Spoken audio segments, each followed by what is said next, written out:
Nitai Gaura Premanande Hari Hari Bo Shri Gurudeva Ki Jai Shri Prabhupada Ki Jai Rupanuga Guru Varga Ki Jai Gaura Bhakta Vrinda Ki Jai Srimad-Acharya Ki Jai Tadiyatra Bha Maha Mahotsava Ki Jai Gaura Premanande Hari Hari Bo.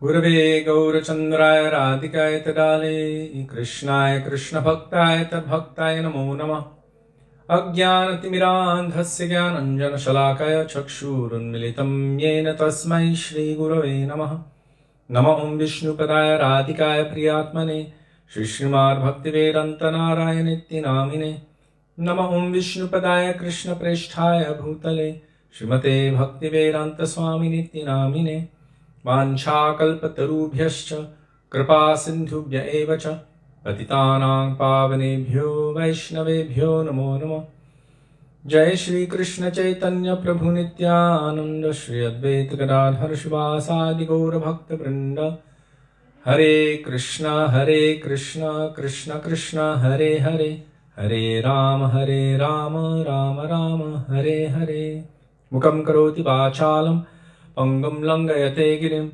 Yakrpatamaham Vande Shri Gurum Dinatarinam. First of all, I offer my Dandava Pranam thousands of times in the dust of the lotus feet of our beloved Gurudev, Nitya Lila Pravishna Om Vishnupad, Ashto Darashata Shri Śrīmad Bhaktivedānta Nārāyaṇa Gosvāmī Mahārāja. And the same thousands of Dandava Pranam in the dust of the lotus feet of Nitya Lila Pravishna Om Vishnupad, Ashto Darashata Shri Śrīmad Bhaktivedānta Swāmī Śrīla Prabhupada, and to all of our Rupanuga, Gauriya, Guru Varga, and especially on this day, the disappearance anniversary of Srimad-Bhagavata, I offer my Dandava Pranam thousands of times in the dust of his lotus feet. And to all Vaishnavas past, present, and future, including all of you who are present with us today, I offer my Dandava Pranam. Dandava Pranam, dear Vaishnavas. Radhe Radhe Radhe Shyam. Radhe Shyam. Did I answer that right, that question? I don't know. What? We're chatter. Do you want to put this? I don't have any more chatter. I do in my shelf, just for my back. Okay. See if I answered that right. Okay. What's the difference between pyaro and mero? Sudevi says mero means my or mine, and pyaro means love or beloved. Is it right or wrong? Yes, perfect. I've been singing it You know, all along. I actually studied a little bit of Hindi from a Hindi book, and I kind of have to converse with people a lot in my very, very broken, bad Hindi. And oftentimes, even though Sudevi didn't study it or put any effort into learning it, she understands the mood, and therefore she picks up on what they're saying better and easier than I do. And I'm looking at them trying to figure it out mechanically, and she's just spontaneous. So, what to do?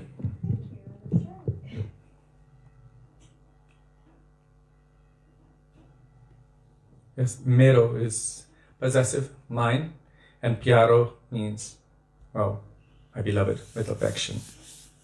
Beloved with affection. Pyaro. Well, if you call someone your pyari, right, then it's love and affection. So when you're saying pyaro, then it's my beloved Radharaman. Pyaro Radharaman. Right? Natanagar Nabala Chela Rasya Pyaro Kanha Himero Manabasya. So pyaro and mero are both there. At Radharaman Mandir, they always say pyaro as well. Yes. At Radharaman temple, they always say pyaro as well. So, as you may or may not know, I have been quite busy during the daytimes, and unfortunately, as much as I would like to be knowledgeable in everything, with every detail of everything, I just am not. I do refer to Srila Gurudev's lectures, Srila Bhaktivedānta Mahārāja's lectures, Srila Prabhupada's lectures, and all of our Guru Varga's lectures when I have the opportunity, which I do often, but recently I've been quite busy. So today we are honoring the disappearance of Śrīmad-Bhagavata, and so I want to share and paraphrase a little bit from Srila Gurudev's lectures on Śrīmad-Bhagavata. For us, who is Madhvacharya? We are coming in the line of Madhvacharya. Without Madhvacharya, we would not have any legs to stand on in terms of being included within any sampradaya. And Shastra says, sampradaya vihinaye. Any path which is not within the sampradaya, it's just a cause for nuisance in society. So if someone makes up something new then it just creates havoc and chaos because there's no foundation, no connection. So we are coming in the Brahma Madhva Gauriya Sampradaya. The other day we spoke about Baladev Vidyabhushan Prabhu on the day of Srila Vishwanath Chakravarti Thakur, and how Baladev Vidyabhushan Prabhu established that we are in the Madhva Sampradaya. He established that we are within that. Some people, our Gurudev said, who are ignorant and foolish, they don't understand, and they say that Baladev Vidyabhushan, because he is in the line of Madhvacharya, is not within our Guru Parampara. In one of the 5 essential essays in Srila Gurudev's 5 essential essays book, that black one with all of the essential essays in there, Srila Gurudev gives a very detailed description of this, so that we understand that Chaitanya Mahaprabhu did not concoct some new 5th sampradaya, but rather he is coming in the line of Sri Madhvacharya. How is it possible? Because Madhvacharya, in the line of Madhvacharya, comes Lakshmi Pati Tirtha. Lakshmi Pati Tirtha is the guru of Madhavendra Puri. Madhavendra Puri is the guru of Ishwar Puri. Ishwar Puri is the guru of Ishvara Puri ke dhanya kori lena. Okay, whoever gets this gets a pot of saffron kheer. Jagat Guru. I can't even chant the rest of it because it's all his names. After Ishwar Puri, who is his disciple?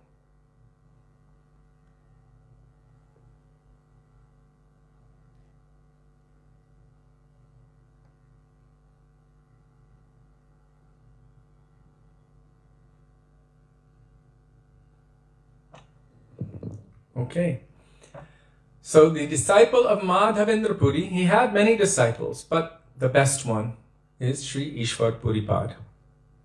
And then his most famous, most prominent disciple, someone named Nimai Pandit, went to Gaya.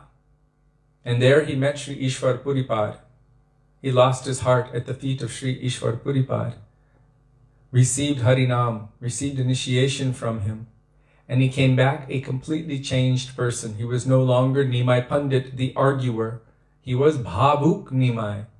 That Nimai that was constantly absorbed in weeping and crying and calling out for Krishna. Very good. Krishnamai ki jai. Ishvara Puri ke dhanya kori lena Shri Chaitanya Jagat Guru Gaura Mahaprabhu. Mahaprabhu Shri Chaitanya Radha Krishna Nahe Anya. Rupanuga Janera Jivan. It says a lot, but basically it's saying he is the life, Chaitanya Mahaprabhu is the life of all of those who are Rupanuga. And Chaitanya Mahaprabhu is non-different from Shri Shri Radha and Krishna. So, from that line, then, of course, Mahaprabhu had so many followers. And we don't know whom he has directly given initiation to, but anyhow, they are all those who are his followers, like Rupa, Sanatan, Raghunath Das Goswami, so many who are his direct followers. Even if they did not directly receive Diksha, they received Bhagavan Shiksha, direct Shiksha from Bhagavan himself. So definitely from that you can find the Bhagavan or Bhagavat Shiksha Guru Parampara. And there it says, Jagat Guru Gaura Mahaprabhu. So Gaura Mahaprabhu is the Guru of the universe. Even Krishna, we say that, what is that? I'm trying to remember that verse. And it's not coming to me at the moment, but it said that he is the Supreme Guru. So the same, Sri Chaitanya Mahaprabhu is the Supreme Guru. Gurudev explained that that's how we should see him in his Sadhak Roop as Jagat Guru. So coming from him, then our Acharyas, our Goswamis have come. And then from them, Vishwanath Chakravarti Thakur has come. From him, Baladev Vidyabhushan has come. Baladev Vidyabhushan was also initiated within the Madhva Sampradaya. So somehow he has a connection with Srila Vishwanath Chakravarti Thakur as his Shiksha Guru, and he's also been initiated within Madhva Sampradaya. So there are 4 authorized bona fide Sampradayas. Sampradaya, that means, well, Gurudev explained once, and there are many different meanings, but who is giving prem with Sambandha Gyan. Sambandha Gyan means knowledge of your relationship with the Lord, and pra can mean prem, and daya means mercy, but giving also, daya, to give. So in this case, there are 4 authorized bona fide sampradayas, originally coming from Krishna, but they're not known by the name of Krishna. They're known by the original personalities who received that knowledge from Krishna. So we know that Tene Brahma Hridaya Adi Kavaye, within the heart of Brahma, Sri Krishna manifested transcendental knowledge. How? Through the sound of his flute, that kling shabda. From that came, within the heart of Brahma, all knowledge, and from that, by the calm Gayatri mantra, he was able to create everything within this universe. So one of the sampradayas is coming from him. That is known as Brahma Sampradaya.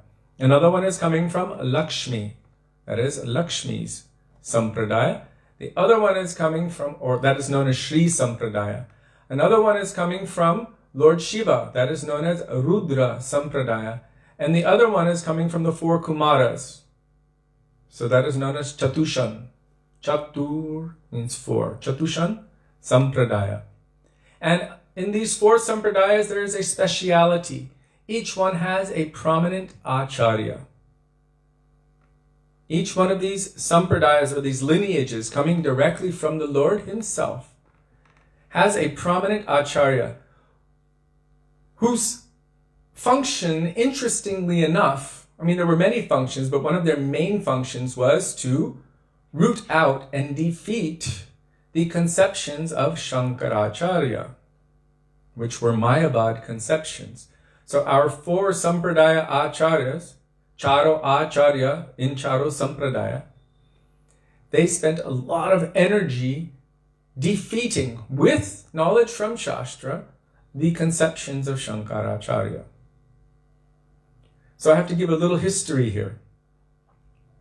Back in the day, way back in the day, people were misusing the teachings of the Vedas, which do mention animal sacrifice, without following the instructions and the injunctions properly, just for their own enjoyment. And they were not understanding the essence or the point of the Vedas. So they were using all of the rituals for all kinds of mundane things, but not utilizing them for attaining Bhagavad Bhakti, or devotion to the Lord. So Vishnu himself called on Lord Shiva. We know Lord Shiva as who? Vaishnavanam Yatha Shambho, the greatest of all Vaishnavas. Even he's always taking the water which is bathing the feet of Vishnu, Vaman Dev, Sri Vaman Dev, Vaman Avatar. When he expanded and reached his foot up, he pierced through the outer covering of the universe, and the Garbhodak ocean came in. Or something like that. Anyhow, and that is from the Lord himself. And that bathed his feet, Vamandev's feet. And then it came in. It is known as Ganga, Mandakini. And then as she came to earth, first she went to the heavenly planets, and then as she came to earth, by the call of Bhagirath. She is known as Bhagirathi, Bhagirathi Ganga. He has called her to come to help his ancestors, to wash away all of their sins and give them liberation. But she knew that if she came directly to earth, everything would have been destroyed.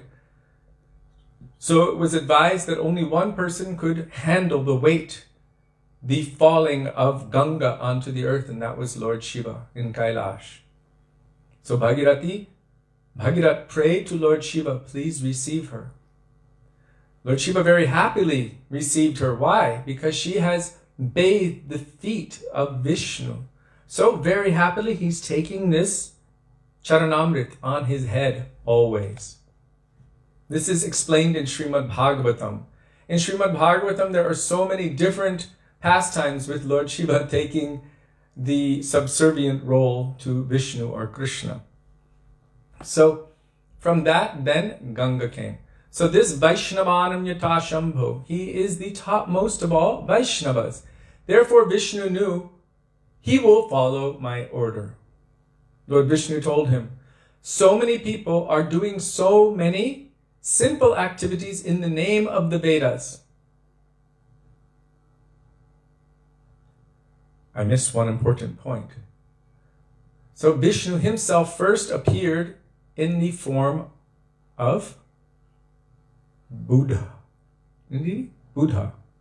Yes. And he decried the Vedas, interestingly enough. Means he decried means kind of push people away from just following the mundane aspects. And so people rejected the Vedas, actually. So then he needed Shankaracharya to come and preach something. Lord Shiva to come and preach something. It was Mayavad. Some conception to step back toward the Shastras, but that people could grab onto in a way that would not disturb him, because those who are insincere will take to some other process other than pure bhakti. So Lord Shiva did not want to do this, but Vishnu told him, you have to do it. So he did it. Mayavadam Ashachatram. He preached against the Shastra, the Mayavad philosophy, which is twisted and confused. It speaks about the nirgun aspect, the quality-less aspect, but does not enter into the sagun aspect, or the full of all transcendental qualities aspect of Bhagavan. In other words, it's giving half of the truth, but not the other half. And this caught on throughout all of India. And it was so powerful that it routed most of the Buddhists. They went north, so they went to Tibet, Japan, China, north, very far north, and also very far south. Where did they go? To Sri Lanka, Ceylon. And so then Shankar's philosophy took over all of India, but still it was not favorable for bhakti. In fact, it is so unfavorable for bhakti. Chaitanya Mahaprabhu says, Mayavada bhasha shunaile hoy sarvanash. Just hearing these conceptions, all of your inclination on the path of devotion, all of your inclination for bhakti to the Lord will be destroyed. So be very, very careful. Even our Srila Gurudev, it's the only time I've ever seen it. He sent a letter out, a public letter to all of his disciples. My dear darling sons and daughters, I'm begging you, please be very careful. Whatever you do, do not mix with and do not hear and do not entertain the conceptions of Mayavad. Please. He was begging all of his disciples, don't do this. We also have an interaction with our Gurudev wherein he gave us a very personal and valuable instruction. So there was going to be a little mini kind of bhakti fest, where everyone gets together and they do kirtan together, all different groups. And so the devotee who arranged it said they already asked our Gurudev in advance and they were given the okay and everything was good. So we said, all right, that's great. And so just a few days before, maybe 1 week before that festival, we asked, so what's the song list? What are the other groups going to be singing? There were about 4 or 5 groups. It was Soham, Tattvamasi, Aham Brahmasmi, Shivoham, every Mayavad chant that we've heard of, every single one. And we were like, there is no way that our Gurudev would have approved of us singing these, in support of any group who was singing these. So we immediately went to the internet cafe and wrote our Gurudev. And within half an hour, it was like an emergency response. Normally a response would take a minimum of 2 weeks. This took half an hour while we were still present. And Srila Gurudev said in the letter that since it's already been arranged, you can go. They can join with your kirtan, but when they start their kirtan, you put Mahaprabhu's instruments down, including your hands, which are meant for Mahaprabhu's kirtan, and your voice, which is meant for Mahaprabhu's kirtan. Basically, do not take part in it. And he said, try not to offend them, but don't take part in it.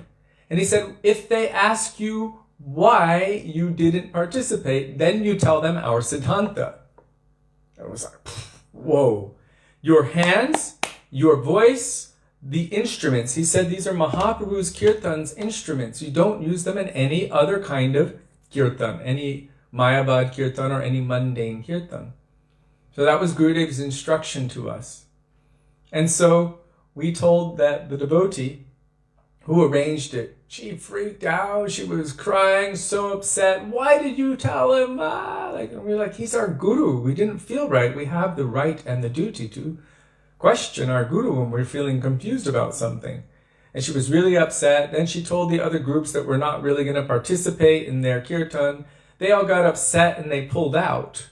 And so when the festival came, it was only us who went there. Maybe Gurudev saw it, but it was just us. And we did our kirtan, and sure enough, the first question was, where are all the other groups? And then we had received the opportunity to give our Siddhanta. That we don't just do kirtan for any reason. We have a deep intention behind it. Anyhow, some of the people who came to that program, many actually, 2 months later, they were just visiting, but 2 months later, they actually drove to Italy in a group to come and see Gurudev, just to see that sadhu that we were speaking about. So somehow Gurudev worked some little miracle through that whole exchange. So I'm coming back to the point. How dangerous it is for anyone's progress on the path of devotion. So the main acharyas of the 4 sampradayas, the main acharya of Brahma Sampradaya is Madhvacharya. We are observing his day today. He preached heavily against the Mayavad conception, Shankaracharya's teachings. And of course, tomorrow is the day of Ramanujacharya. He also preached heavily against those teachings, and he's coming in the Śrī Sampradaya. Then you have Vishnu Swami coming in the Rudra Sampradaya, and Nimbaditya coming in the Chatushan Sampradaya. Some say that Nimbaditya and Nimbarka are the same, but the name of that Acharya, the main Acharya of the Chatushan Sampradaya, according to our Shastras, is Nimbaditya.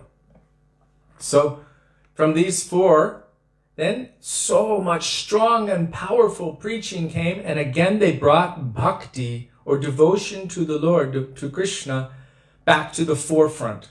It was almost completely lost throughout all of India. Even today, it's very common to toe the line of Shankar's philosophy. Shankar means Shankaracharya, which is Kevaladvaitavad. It's monism without differentiation. And the idea is that anything else is just illusion.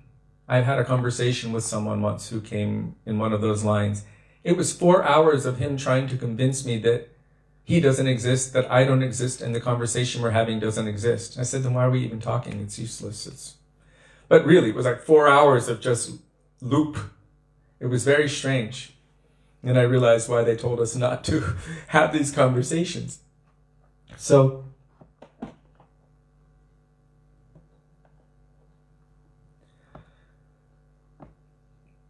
from these 4 acharyas, they preached very strongly.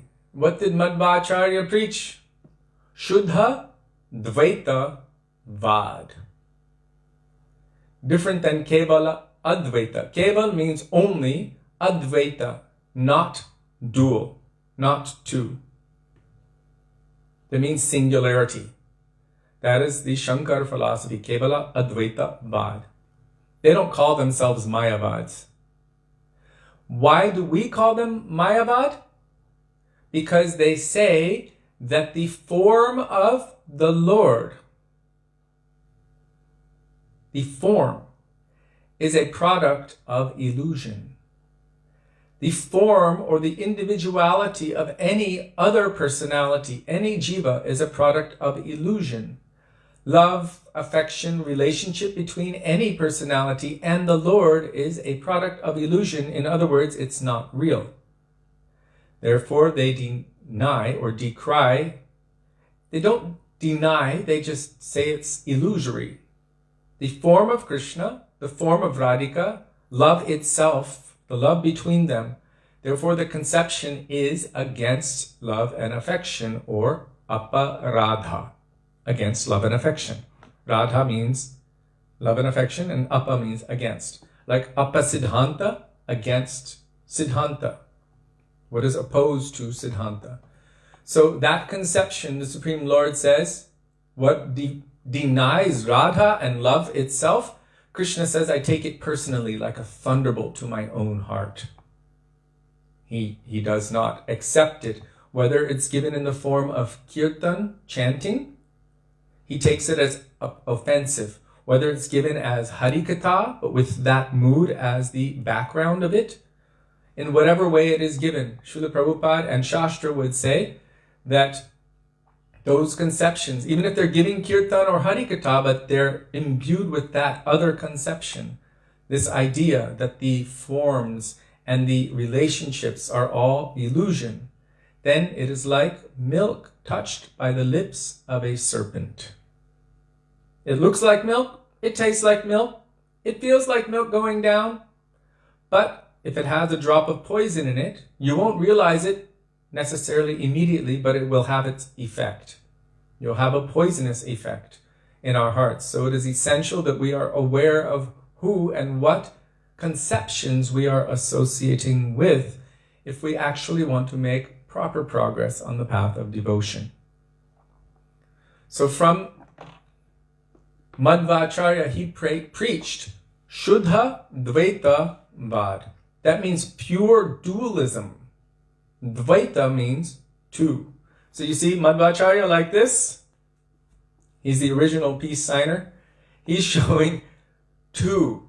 He's saying that there is a direct difference between Bhagavan and the Jiva. I wanted to back up a little bit to this Mayavad conception. Did you already tell who he is? Not yet. Oh, okay. Don't forget, because that's pretty cool. Yeah. Okay.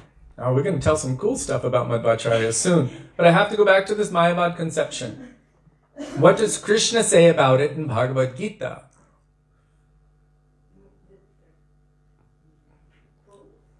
Krishna says, Avajananti mam mudha manushim tanum ashritam param bhavam ajananto mama bhuta maheshwaram.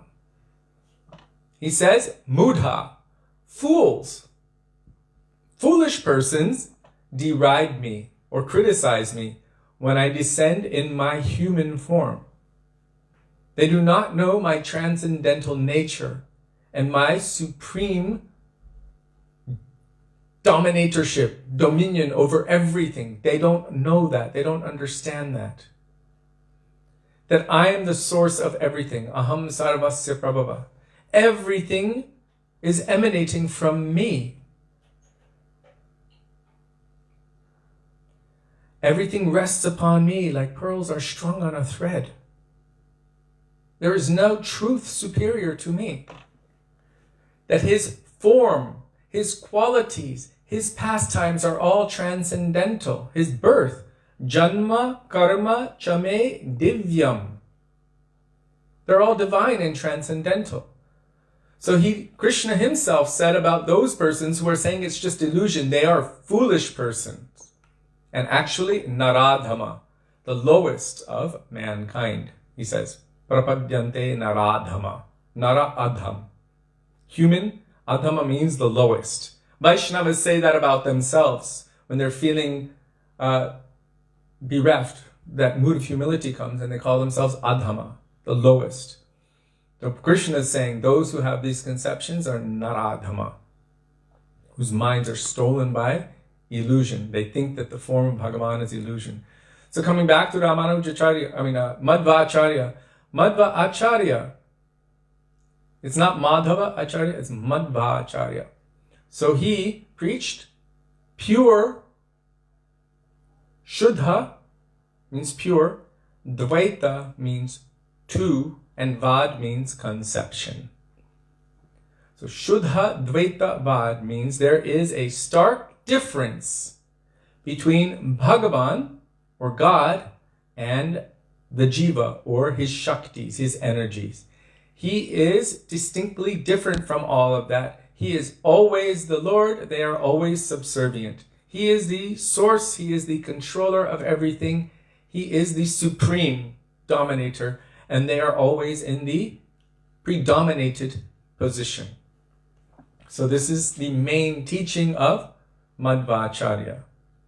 Of course, Chaitanya Mahaprabhu made some adjustment later on.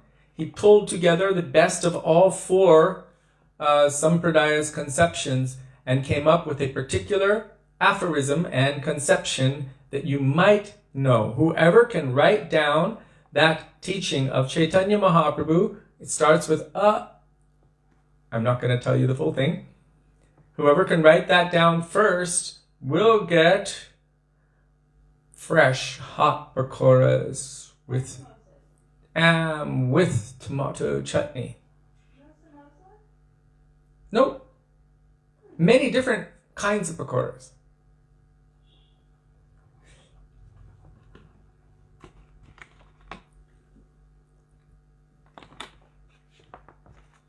I wonder how long the delay is. It seems like it's a little while.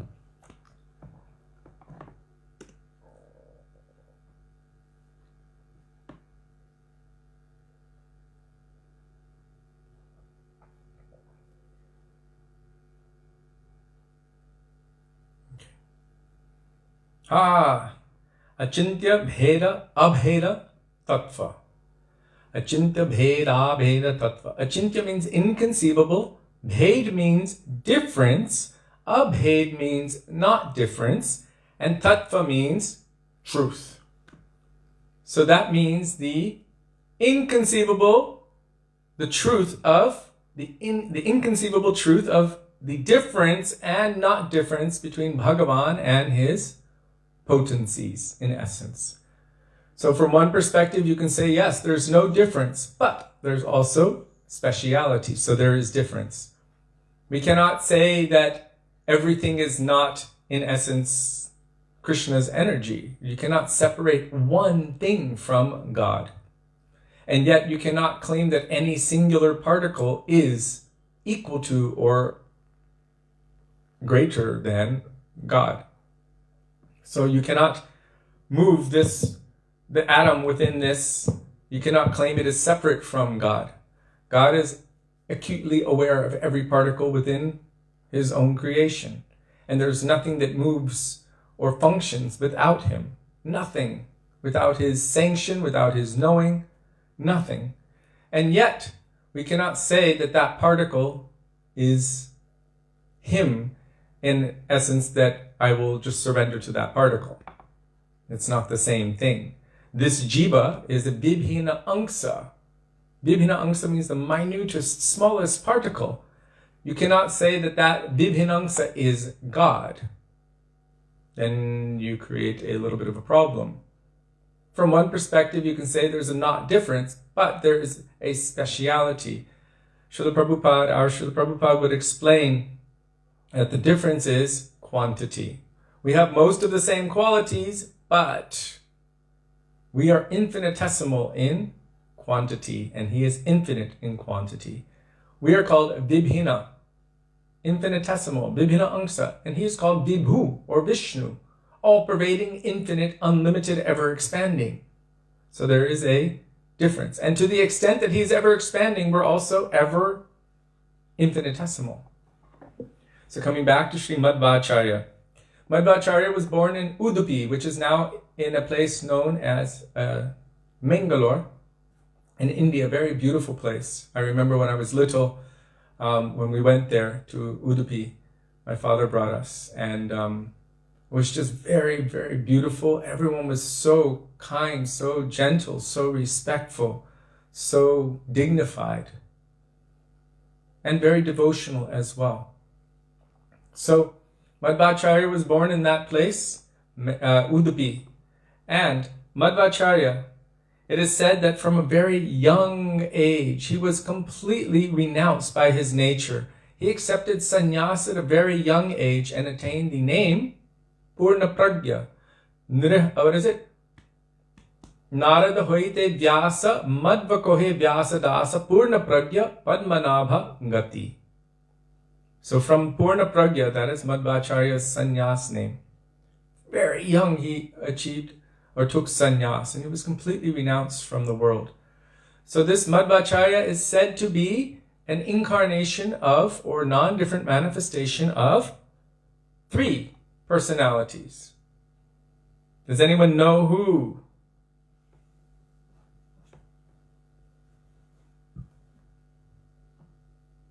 I'll give one.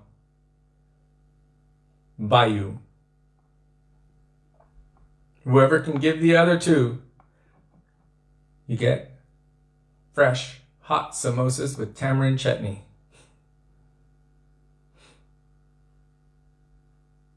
Ah, very good. And Hanuman. You can't have samosas. It's nice when Sudevi wins it because she just gives me whatever she can't have. So. You got it. Yes. And You said by you. yeah, one more.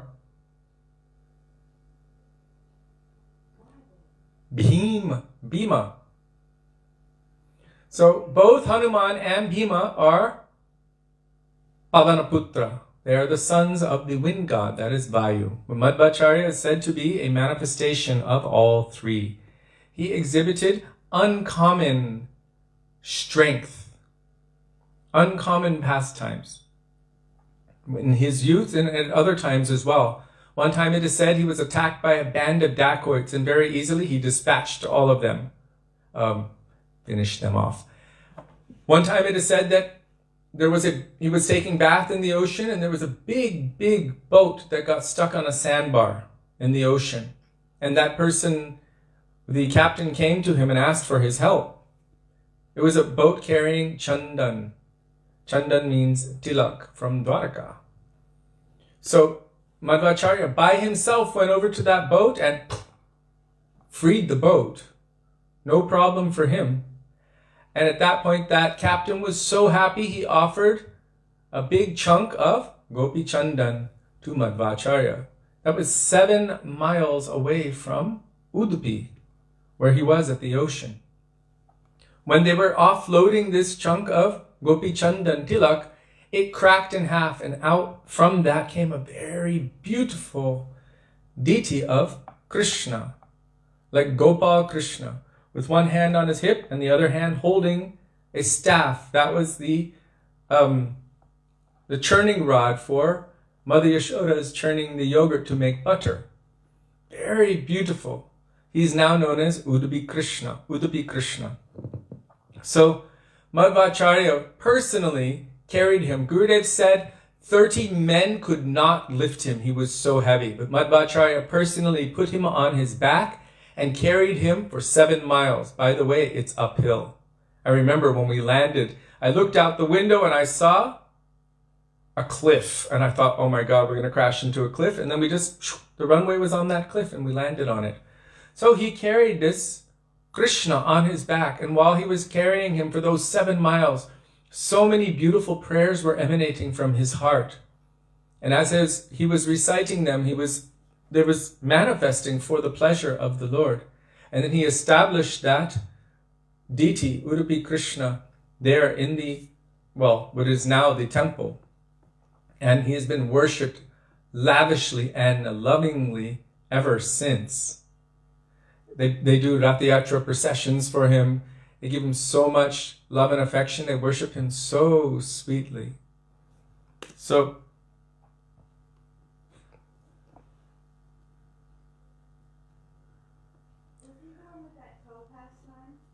yes. They said the deity's name was Balagopal, Dadhi Mantan Gopal. So he carries Mother Yashoda's stick for churning yogurt. I was just looking up the name of that, what he composed. Dvadasha Stotra. Dvadash means 12. So there's a stotram, Dvadash Stotram. He was glorifying this Gopal. One thing I want to say about Madhvacharya, he was no ordinary person. So this Madhvacharya he went to Badrik Ashram, Badri Narayan, up in the Himalayas. And there, interestingly enough, he met an amazing personality who is said to still be present in this world. Those who have the eyes to see can see. He directly met Veda Vyas. And Veda Vyas directly gave him initiation. It is said that actually Madhvacharya had a commentary on Bhagavad Gita, and he revealed this commentary to Vyasadeva, and in that association he was also receiving shiksha from Vyasadeva. And therefore it is said, Narada hoite Vyasa. Narad's disciple is Vyas. Madhva kohe Vyasa dasa. The servant of Vyas is known as Madhvacharya. So, although there was such a long time between the time we've heard of Vyasadeva when he is writing down the Srimad-Bhagavatam and all of the other Shastras, Mahabharata, that's at least 5,000 years, right? Still, Vyasadeva is present. Who else is present? Hanuman is present. Who else? Well, Jamuna is here.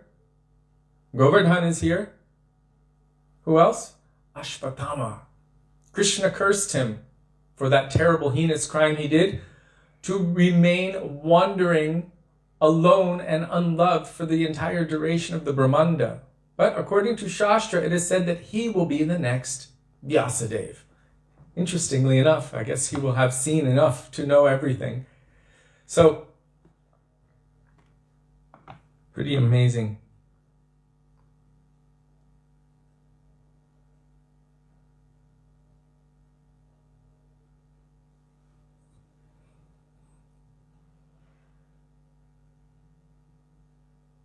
So, it is said that Madhvacharya, in his philosophy, in his teachings and in his preachings, he mentioned 5 basic differences, like 5 different differences between the tattvas, the essential foundational truths. 1, Gurudev is saying,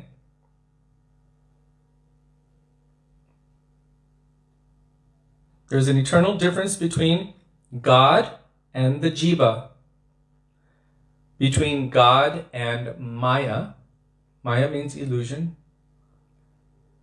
Between Maya and the jiva, between one jiva and another jiva, and one feature of Maya and another feature of Maya. So these were the 5 main differences that Madhvacharya presented. Ramanuja is coming up because I see his name here.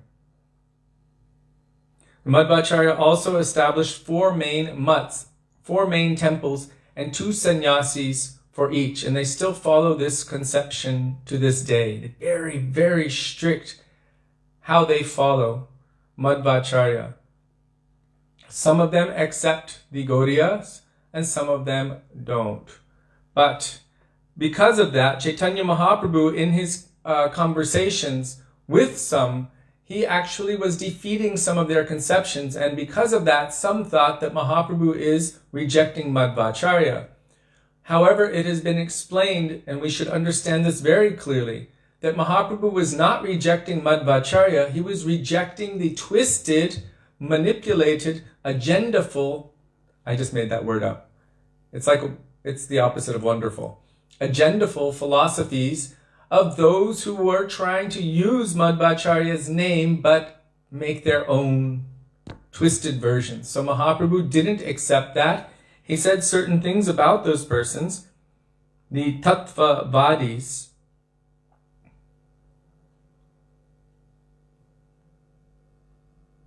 I'm trying to find it. I don't even know where it is. But he said that their conceptions were twisted, and so he refined and fixed it. People tried to say that Mahaprabhu was criticizing Madhvacharya. He said, no, he's not criticizing Madhvacharya. He's criticizing those who are not properly following Madhvacharya. So this is important to understand. Just like with our Srila Gurudev, he preached so many conceptions very, very clearly. He didn't leave any wiggle room.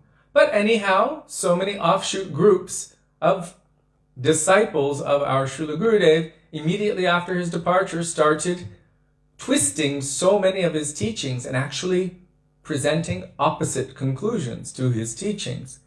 And so you can say, well, that's not what our Gurudev preached. And then they'll say, you're against Gurudev. No, I'm not against Gurudev. I'm representing what Gurudev taught, and you're twisting it. So I don't accept what you are sharing because it is not what he taught, what he gave. So Mahaprabhu was like that. He's not going against Madhvacharya. He was going against the twisted philosophies of those who claim to be following him purely. One important thing to understand, Gurudev is saying that some Sahajas and caste Goswamis cannot reconcile the position of Madhvacharya in our Sampradaya, that he is our Sampradaya Acharya. They say that Baladev Vidyabhushan was not in our Sampradaya because he was in the Madhva Sampradaya. So they're rejecting the Madhva Sampradaya and therefore rejecting Baladev Vidyabhushan. But actually our Sampradaya is related to Srila Madhvacharya.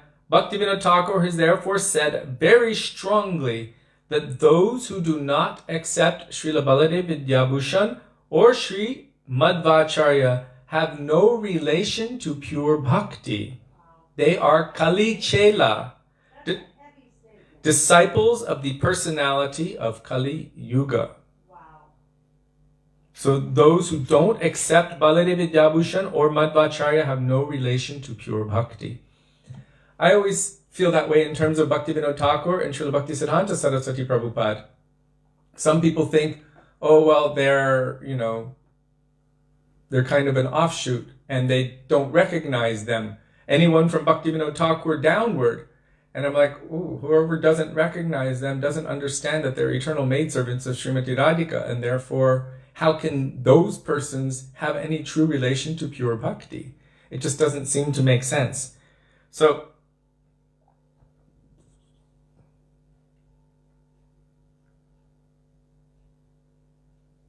wow. Gurudev said when Madhvacharya was 5 years old. Was that Gurudev? Oh no, it's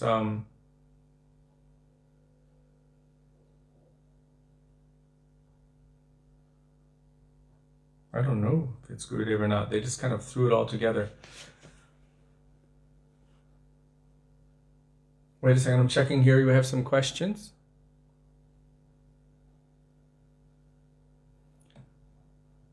Through what lineage are the caste Goswamis connected? What do they claim as their Sampradaya? They claim to be followers of our Goswamis. That's why they have the name Goswami. Because our Goswamis established or gave to these different Brahmin priests the function of taking care of their deities. Those Goswamis were fully absorbed in remembering and chanting, the 6 Goswamis were fully absorbed in chanting and remembering the sweet names, forms, qualities, and pastimes of the Lord 24 hours a day. So they gave their Thakurji Seva under the guidance of so many different Brahmin families. And those Brahmin families actually had different last names. They come in different lineages, Bharadwaj, Shandilya, this, that, so many different Brahmin family lineages. But as those persons who were known as Goswami, that was a title, they gave this service to them, so they took the name, eventually, Goswami, and it just kind of stuck. However, the claim that because we're a Goswami and we're born into a Goswami family, then we're qualified, this claim is opposed to the teachings of Chaitanya Mahaprabhu. And also trying to present that because I'm a Brahmin, then I am, or born in a family with a Brahmin. I have to make this very clear. If someone is not behaving as a Brahmin according to Krishna, then they cannot be considered Brahmin. Chatur Vanyam Mayashishtam Guna Karma Vibhagasha. Anyone is known, their caste or their Varna is known according to their qualities, their natures, and their activities. So someone has a natural proclivity toward teaching, especially spiritual subject matter, then this would be more Brahminical. But so many persons who are born in Brahmin families have a great natural tendency toward doing business. So then by their nature, they would actually be Vaishya. If they're using that position to do business and to make money, this is not Brahminical, this is Vaishya. And so many also who are born in Brahmin families, they have taken up Shudra work for their maintenance. And so, taking that up, they're manifesting the guna and karma of Shudra. So, Kshatriya, we don't see so many these days, not really good ones, but so many different persons of so many different titles go into the military and take up Kshatriya work, and maybe even political work. So, this is not necessarily the function. So those who are claiming to be authorized representatives of Mahaprabhu, but not really following Mahaprabhu, then this can be called caste Goswami. Now, I have to make something very clear. Just because someone is born in a family of Hare Krishnas does not make them a good devotee. And just because someone is born in a family of Muslims does not make them not capable of becoming a good devotee of God, like Haridas Thakur. And just because someone is born in a family of caste Goswamis doesn't mean that they cannot become a real Goswami or a pure devotee of the Lord. So we should be careful not to just lump everyone in with the title, although the conception of superiority by birth and the kind of demand for honor and respect due to that superiority by birth, that idea is directly opposed to the third verse of Shikshashtakam. Trinarapi sunichena, tarorapi suhishnana, amanina manadena kirtaniya sadahari. Oh, one second. Thank you for pointing it out. So they claim, Kirtaniya Sadahari. What is the qualification for someone who can always chant the holy names of the Lord? They must be humble, more humble than a blade of grass, more tolerant than a tree, expecting and definitely not demanding respect from everyone else, and also honoring others properly, giving proper honor to Hari Guru and Vaishnavas. So this idea of demanding respect and honor for oneself according to their birth, this is directly opposed to the teachings of Mahaprabhu, and in essence, it can be a disqualification for bhakti. As Kunti Devi says, Janma, Aishwarya, Shruta, and Shri are disqualifications for bhakti because they make one proud. High birth. First one mentioned, Janma. Aishwarya, excess of wealth. Shruta, excess or high education. And Shri, bodily beauty. These four can be a disqualification for bhakti. So just because someone comes in any family, we have to be careful not to judge their capacity. We should understand that everyone internally is an eternal servant of Krishna. But the claim that because I have taken birth in this family, therefore I am superior and I am the de facto follower of Mahaprabhu, those two just don't go together properly. So, Rudragupta. Since we don't follow the same philosophy as Madhvacharya or Madhva Sampradaya, we follow Achintya Bheda Abhedabad given by Mahaprabhu. How can we say that we are in the four authentic Sampradayas?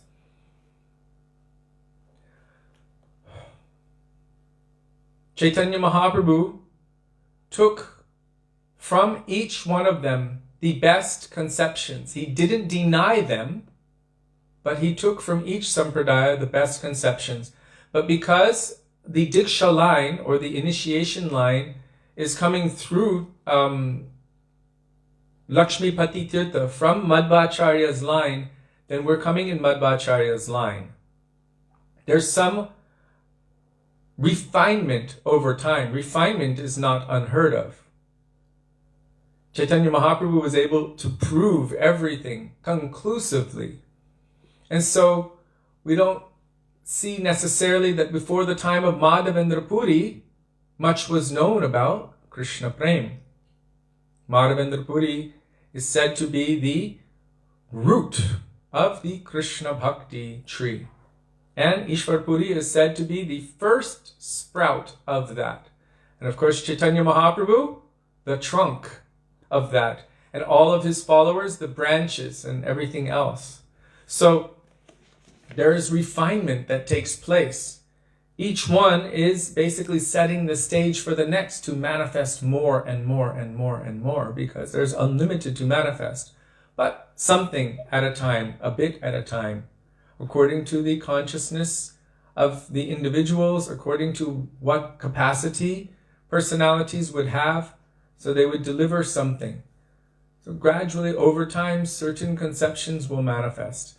What Mahaprabhu gave, what Baladevi Vibhushan Prabhu gave, what all of our acharyas gave, one of the specialities of Mahaprabhu's attraction to the Madhva Sampradaya is that they worship Krishna directly. Śrī Sampradaya worships Lakshmi Nārāyaṇa.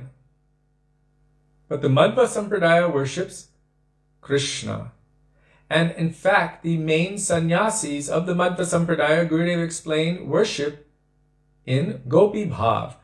But the general populace worships in a slightly different way. They worship like Bal Gopal as Madhvacharya's deity, Urupi Krishna, Dari Mantan Krishna, who is carrying the churning rod for making butter from yogurt. This Krishna they're worshipping, and so they see him in a certain way. So within that, there are so many different conceptions, but that was the main thing that Mahaprabhu said was the best part of the Madhva Sampradaya, is that they are worshipping not just Krishna, but Braja Krishna. And so, of course, from Mahaprabhu's perspective, this is perfect.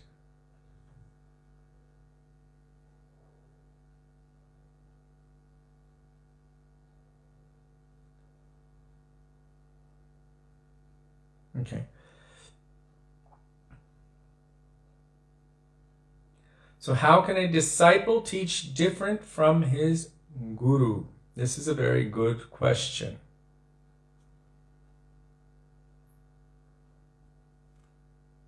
He didn't teach the teachings of the other sampradayas, but Mahaprabhu took teachings from all of them. One thing is that Chaitanya Mahaprabhu is Krishna himself. What does Krishna say? From time to time, I descend myself and re-establish the principles of Dharma. So Mahaprabhu also is non-different from Krishna. Sambhavami yuge yuge. After some time, he was telling Arjuna, first I told this imperishable science to the sun god Vivishwan, then he told it to his son, then he told it to his, and then they told it to them. What is it? Manur ikshvakave bravit. So from that, he said, then after some time, after a long time, it became lost. Now again, I am teaching this same thing to you, Arjuna. So again, he is manifested and he is re-establishing. So when Chaitanya Mahaprabhu is coming and bridging the gap, so to speak, then he's just perfecting the flow of understanding.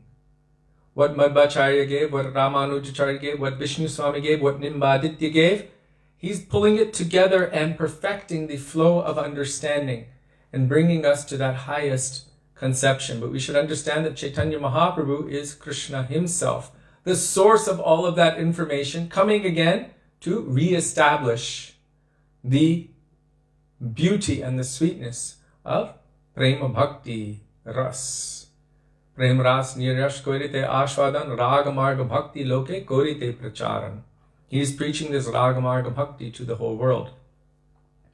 In certain circumstances, we can understand that those who are transcendental, those who are internally connected, they can directly communicate with their guru and their guru varga.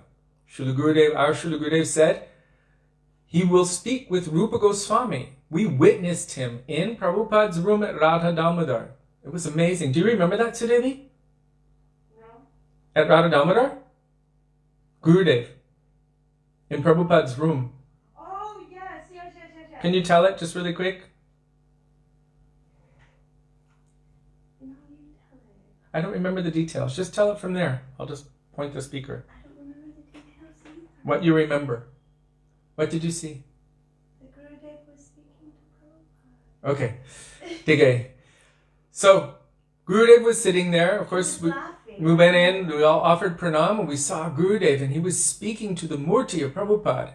He was laughing and speaking to him. Do you remember this when we used to do that? And they were laughing. And a conversation, you could see a conversation going on. I couldn't see Prabhupada's lips moving, but definitely Gurudev was speaking to him. And Gurudev said, I call to them, I speak to them, and they respond to me. As Madhvacharya directly connected to Veda Vyas, directly. He's the disciple of Vyasadeva.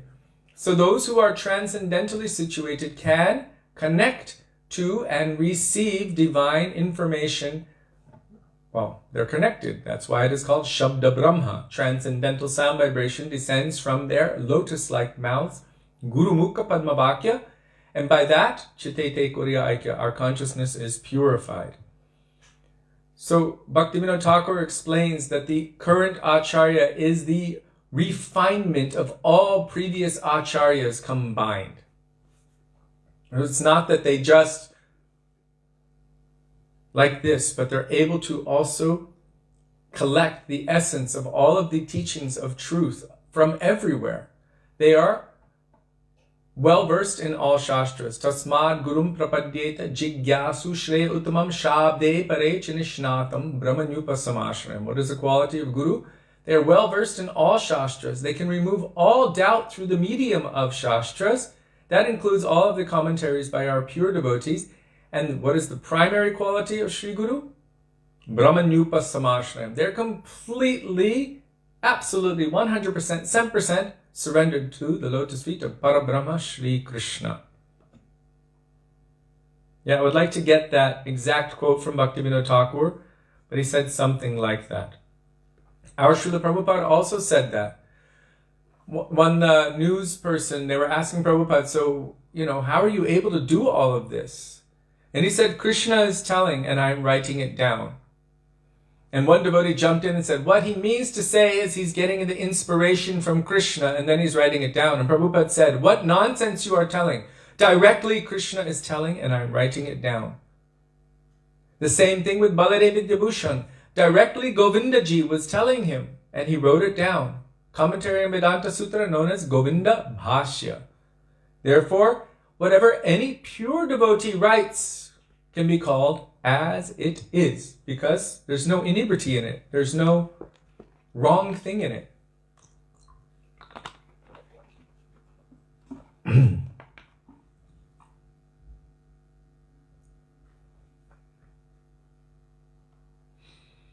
So, from that perspective, you can understand that there is also deep internal connection, like our Srila Gurudev would say. Because Prabhupada asked our Gurudev, you help my disciples. And Gurudev said, it's a big, big job. And Prabhupada told him, you have to promise me that you will help my disciples. And then our Gurudev promised that till my last breath, I will endeavor to follow your order. And so he tried to do just that until his very last breath. He was always endeavoring to help. What he did, though, was he gave some things that our Srila Prabhupada didn't necessarily directly give. Prabhupada gave Bhakti Rasamrita Sindhu. Our Gurudev gave the commentary of Vishwanath Chakravarti Thakur known as Bhakti Rasamrita Sindhu Bindu. He gave Ujjvala Nilamani. He gave so many different commentaries of different acharyas. Our Gurudev gave his own commentary, but really he was representing or representing the teachings of our Purva, our previous acharyas. Just because Prabhupada did not give it directly doesn't mean he didn't want to give it. And our Gurudev said, if he were here now, he would have given all of this. But Krishna took him because he needed him to serve elsewhere. But he has requested me to help, so I'm giving what he would have given if he were here. So if we look at it from that conception, from that perspective, then the continuation is going on. Think of it like this. You're going to school, and then one of your teachers has to move to another location. Let's say you're in India, you're going to university, and you're 1 week in, and then your teacher has been called away to go teach in America. Well, that doesn't make you now qualified to receive the grade. You're only 1 week into the semester. So then another professor must come in and continue your teaching, your training. That doesn't mean that that second professor is giving something outlandish. He's continuing what that professor would be giving if that professor were to remain. And so we should see what our Guru Varga like this, Diksha and Shiksha Gurus. It's a continuation. And the same happened for Gopkumar. So many Gurus came and they were giving more and more, and he was going deeper and deeper into his understanding, realization, and connection until finally he attained perfection.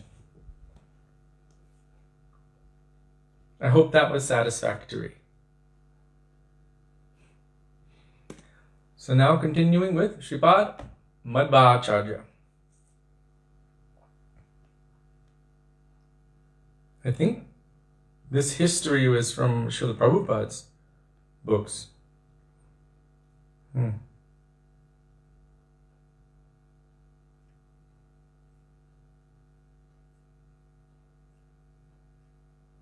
Okay, so regarding that thing I previously told, I found it. While touring in South India, Mahaprabhu went to Udupi. There he held a discussion with a Tattvavadi Acharya. Tattvavadi means someone who is absorbed in, and their conception is all based on Tattva. He was in Madhvacharya Sampradaya. Mahaprabhu refuted the views of the Tattvavadis, and so some say he can never be included within that Sampradaya. But the refutation is told in Madhya 9:276. It's told in Sri Chaitanya Charitamrita. The refutation is that he did not directly refute Madhva's ideas about Shuddha Bhakti, rather he refuted the distorted opinions of the Tattvavadis, which had entered into the Madhva Sampradaya in the course of time.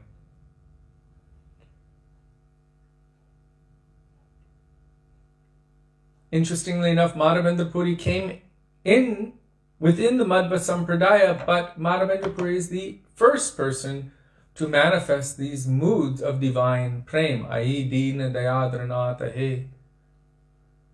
What he is seeing, these moods, these bhavs, this is the first time that it has been heard of.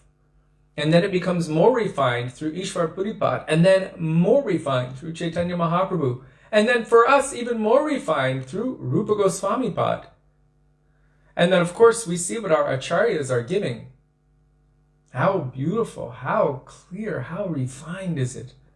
So we can understand it through that conception as well, through that lineage.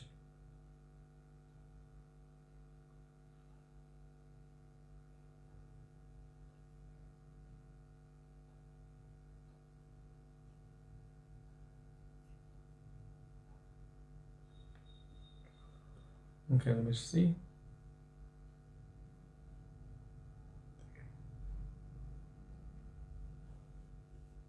So when we were young, we heard some beautiful kathas about Madhvacharya.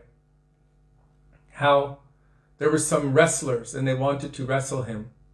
And what did he do? It is said that he sustained himself simply on, what is it? Bananas, chickpeas, and milk or something like that. Very simple diet. And those wrestlers, he said, you want to wrestle? Then just lift my toe. And they were some of the most glorified wrestlers in the world. And they could not even lift his toe. And we've heard a similar pastime with Hanuman. When Bhima was searching for something, Hanuman, looking like an ordinary monkey, was lying across the path. And Bhima, being respectful, did not want to step over anyone. So he said, please just move your tail so that I can cross this path. The monkey says to Bhima, I'm so old, I can't do it. If you can move my tail, then you can cross. And Bhima was struggling to move his tail, and Bhima could not. And Bhima was like, wait a second. I'm so strong and powerful, but I can't move the tail of this monkey. This can't be any ordinary monkey. And then a beautiful meeting took place between the two sons of the wind god. Bhima is the son of the wind god through his mother, Kunti. She had a mantra for invoking different demigods.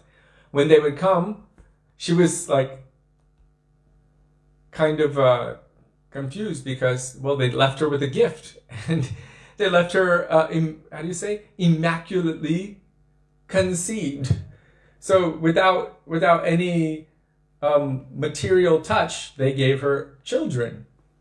And so from that, she had the 5 Pandavas, starting with the first. There were 6 actually, but that one she was really afraid of. At that time, she was afraid, and so she hid him. That was Karna, the son of the sun god. Wasn't he? Son of the sun god. But no one knew until after the Mahabharata war. So that's a whole different story. Because then there were actually 6 sons of Kunti.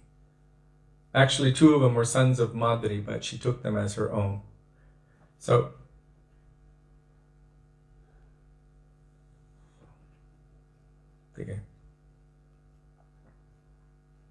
Madhvacharya, he was very, very strong, very powerful. But these things, these pastimes, they're sweet, they're nice. But the most important aspect is his devotion and his function. What he was doing, what he gave, how he fought against all kinds of auspicious and established the pure teachings of bhakti in this world, especially Braja Bhakti. Although, see, he is Hanuman, Bhima, and Vayu. So the conceptions that would come in the earlier aspects of the Brahma Sampradaya might not have been fully manifest in terms of Braja Bhakti. Like Haridas Thakur, he is a manifestation of Brahma and Prahlad. And both are said to be in some kind of Shantaras with the Lord. So from Haridas Thakur, we're not going to get Rupanuga Bhakti. From Rupa Goswami and his followers, we will get Rupanuga Bhakti. So this is the proof of the gradual appreciation, the gradual development of the transcendental conception over time. What Madhavendra Puripad experienced was never seen or experienced before. And then Ishwar Puripad, then Mahaprabhu, then Rupa Goswami, all of this was unprecedented. And because it has a feeling of newness, some would say, oh, that's not in the proper line. If there's a tattva means an essential truth. An essential absolute truth can never be changed. That's the definition of tattva. But rasa, or the deepening, the internal conceptions and realizations of rasa, these can be adjusted according to the individual's vision. What are they seeing? What are they experiencing? Then they can share that. So when someone is changing the essential foundational teachings of Sri Guru and the Guru Parampara, especially like immediately after the disappearance of their Guru, this is considered unacceptable. It's unacceptable. But over time it might be that there is some realization manifested. And so sometimes we've even heard from our Gurudev. Rarely, but I've heard it a couple of times. It has not been told before, but anyhow I will tell. But usually it had to do with rasa, with any lila. It wasn't the tattva. The tattvic foundations, the essential foundations are always there. They don't change. Jiva tattva, Krishna tattva, Maya tattva, Guru tattva, Prema tattva, Bhakti tattva, all of them, they are as they are.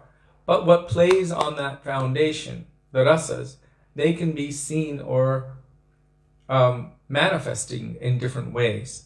So Sri Guru has the capacity, because they are tattva-darshi, but they're also paratattva, Sri Krishna darshi. They can see Krishna's pastimes. And so what we might read in Srimad-Bhagavatam of the Lila, Govardhan Lila, and what any of these pure devotees will see in their darshan of Krishna performing that Lila might be a little bit more enhanced, you can say. More detail might be present. Why not? Because they're witnessing it. As it's happening here or in any other universe, they're witnessing the sweet pastimes of Krishna. It's a constant, steady flow.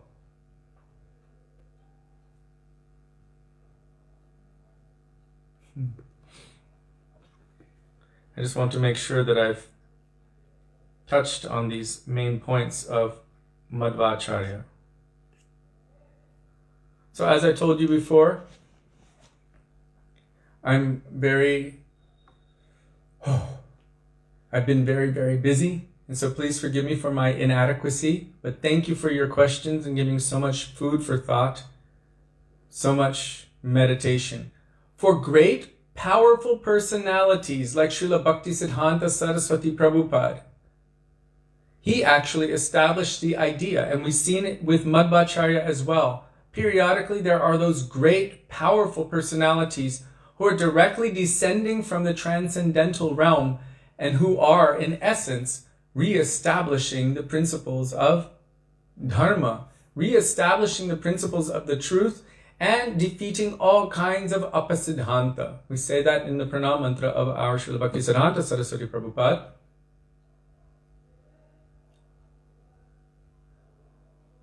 Namaste Gauravani Srimurte Dintarane Rupanuga Viruddhapasiddhanta Dvanta Harine. He's the best of all Rupanugas and Apasiddhanta Dvanta.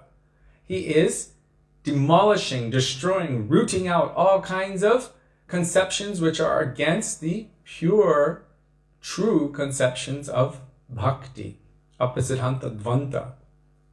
So, periodically those personalities come, and although it might not be exactly what they have heard from their Gurudev, they are able to manifest these truths in the world. Whereas for most of us, and I'm using the word most very, very clearly, we should be very careful to not try to jump over or, be smarter than or try to attain a superior role than our own Guru.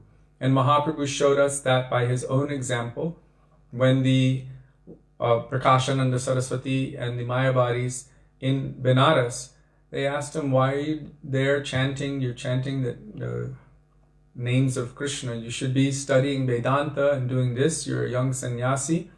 And Mahaprabhu said, my Gurudev saw that I was a very foolish person. I'm not qualified to study all of these big, big things. My Gurudev told me that I should simply chant the names of the Lord. So I'm a fool, so I'm just following the order of my Gurudev. And from that, they were quite impressed. So Mahaprabhu also gave this lesson that one should also not just be focused on all of the tattvas, but they should absorb their mind on developing love and affection for Krishna, being Krishna conscious. So there's many different refinements and conceptions which come to this. But yeah, that was a very good question, Rudra Prabhu, that how is it that someone who is coming in the lineage would preach something that seems either different or maybe more refined or more enhanced than what their Guru or their Guru Varga or Guru Parampara have done. And only from these perspectives can we understand that. What Srila Vishwanath Chakravarti Thakur gave, we have not seen it before, not since the time of Rupa Goswami. And it is Vishwanath Chakravarti Thakur's own divine darshan. So how do we accept it? How do we accept these things? Srila Bhaktivedānta Bharati Mahārāja said we don't just accept any book that anyone writes. All of the books, all Shastras are divine revelation. Look at Bhagavad Gita. It tells right in the very beginning. Okay, we know that Ganesh wrote it down. It was being dictated by Vedavyas. Vedavyas is seeing what Sanjaya is telling to Dhritarashtra. Dhritarashtra is blind. Sanjaya is not on the battlefield, but he's having divine darshan. And he's witnessing in his Divya Drishti, divine darshan, all of what's happening on the Mahabharata war and the conversation between Krishna and Arjuna in Bhagavad Gita. Sanjaya said, first Dhritarashtra asked a question, then Sanjaya said. So from there you understand it's all divine revelation. Srimad-Bhagavatam also, first starting with Tene Brahmahrida, what is manifested in the heart of Brahma, started with the 4 nutshell verses of Bhagavatam. And everything else, all the rest of Bhagavatam expanded from that, because everything was in sutra form. Sutra means compact, condensed, coded form. And those who have the capacity, the keys, and the eyes to see can unlock that code and witness and understand everything. That is why for us, we need to be under the guidance of those persons who can acknowledge, unlock, and manifest. Otherwise, we won't understand it properly. So from that, also Krishnadas Kaviraj Gosvāmī, he was ordered to write Sri Chaitanya Charitamrita. He said, I'm so old, my hand barely can move, I'm shaking. He was so old, it is said that he had to tie his eyelids up like this. He said, I have no capacity to do this. I have no knowledge, I have no anything. But I have been ordered by these Vaishnavas. So praying to these personalities, Rupa Raghunatha Pade, Mora Ash, Chaitanya Charitamrita, Kohe Kavi Krishnadas. He's giving credit to where it is due. And he's praying to Govinda Gopinath Madan Mohan to please bless him that he may be able to manifest this. So from the notes that he has received and also from divine darshan, so much is transcendental revelation. Vishwanath Chakravarti Thakur also gave transcendental revelation. Rupa Goswami as well was ordered by Mahaprabhu to do just that. And Mahaprabhu requested all of the devotees, you bless Rupa Goswami that he can manifest Rasa Shastra. Also, Mahaprabhu sent all of his main Goswamis here to uncover, to discover, and remanifest the deities in the holy places of Vrindavan. How were they able to detect it? Through divine darshan, through divine vision. So through these different mediums, all of this transcendental knowledge is manifest. So Srila Bhaktivedānta Bharati Mahārāja explained, we don't just accept any book or anything that anyone says. But when many Mahabhagavats come together and confirm it, then we can accept it as truth.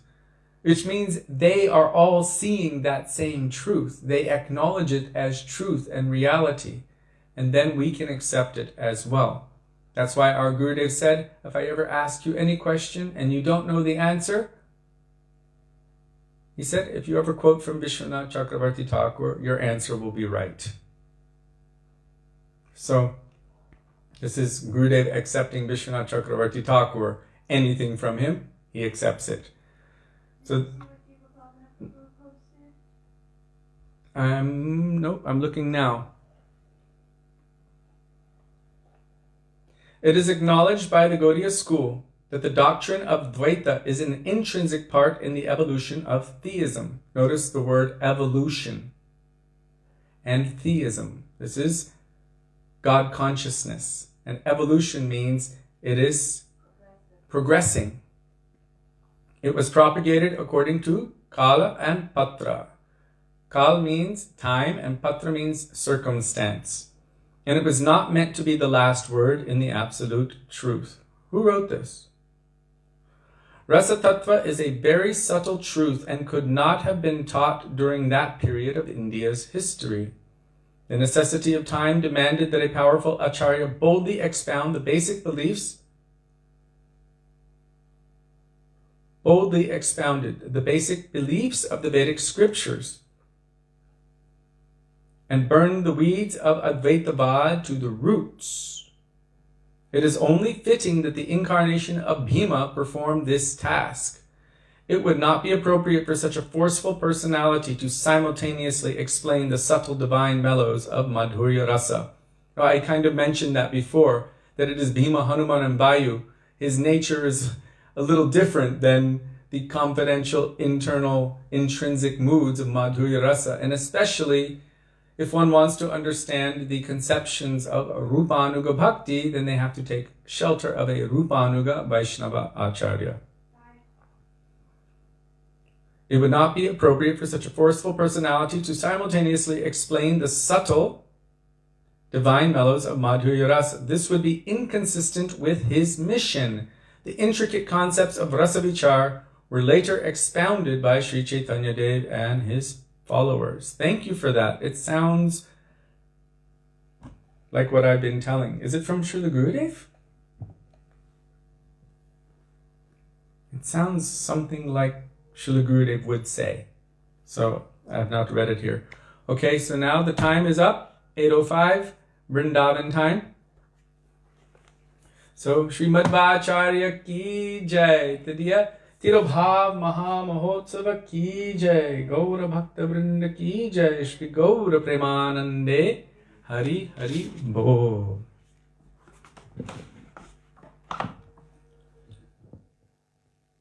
Okay, quote from Tridandi Bhikshu Sri Swami Bhakti Vigyan Giri Mahārāja.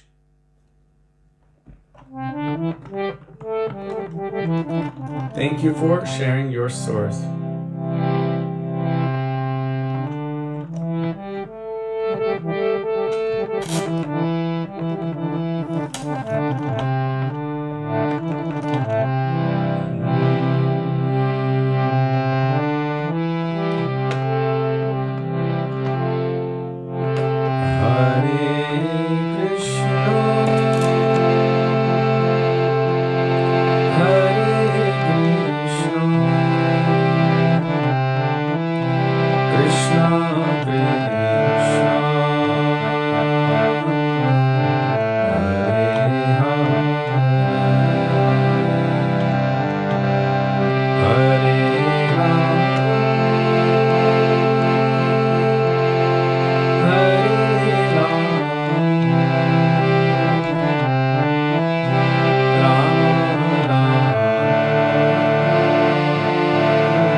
Hari Naam Sankirtan ki jai, Hare Krishna Mahamantra ki jai, Srimad-Bhagavata ki jai, Datyakila Mahamahotsav ki jai, Gaura Bhaktivedānta ki jai, Nitai Gaura Premanande, Hari Hari. Govinda Damodarāṣṭakam, Govinda Damodarāṣṭakam, Govinda Damodarāṣṭakam,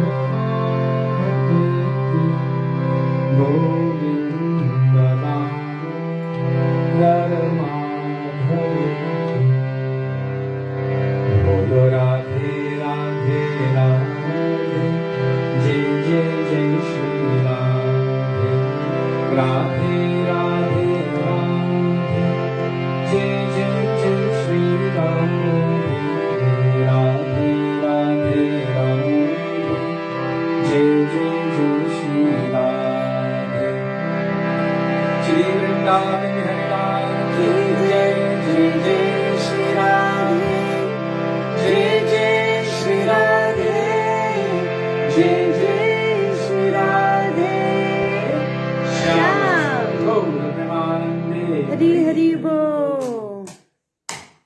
Thank you all very much for being with us today and giving us the opportunity to remember the beautiful teachings of our Gurudev and our Guru Varga, and especially on this day to remember something of the glories of Śrīmad Acharya. So also we would like to express our deepest appreciation and indebtedness that you are daily giving us the opportunity to do our Guru Seva, which is our life and soul. We look forward to being with all of you tomorrow. Tomorrow is the day of Śrī Rāmanujacārya. We look forward to being with all of you tomorrow. Dandavat Pranam. Dandavat Hare Pranam. Krishna. Radhe Radhe Radhe. Radhe. Radha Vinu Bihari Ju Sachinandana Gaur Hari Ki Jai. Chivriamo domani. Radhe Radhe. Hasta mañana. Radhe Radhe. Hasta mañana.